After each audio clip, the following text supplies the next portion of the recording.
এই যে দুনিয়ায় সৃষ্টি করেছেন কে? আল্লাহ। গাছপালা, নদী, নালা, মানুষ কে সৃষ্টি করেছেন? আল্লাহ। এই গাছ কার? আল্লাহ। আমরা কি কারোটা চুরি করে খাইতেছি? কাটা খাইতেছি? আল্লাহ। কারো আমরা দোষ দিতে পারবো কেউ? না। যদি কেউ জিগায় কাটা খাইছি? আল্লাহ। হ্যাঁ, আল্লাহ। আমরা এত রাইতে কষ্ট কইরা চুরি কইরা খাইছি। সুবহানাল্লাহ। আমার খাইছি, আল্লাহর মাল খাইছি। আল্লাহ কবুল আল্লাহ করে তুমি তো নাও। দেখছো না? অবশ্যই। আল্লাহ এত কষ্ট কইরা কয়টা ডাব খাইতাছি, সুবহানাল্লাহ। তুমি ভুল বুঝো না। তুমি তো দেখছো তুমি সৃষ্টি করেছো, তোমার মাল খাইতাছি, আমরা তোমার বান্দা। আমরা কারো জিনিস চুরি করে খাই না। আল্লাহ যদিও কেউ চোর বলে, আর বিচার তুমি কইরো।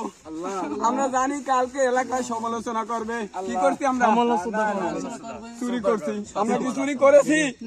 চুরি করি না। আমরা নিজেকে ফল আল্লাহ আমাকে তৈরি করছে, আল্লাহর ফল আমরা খাইতেছি।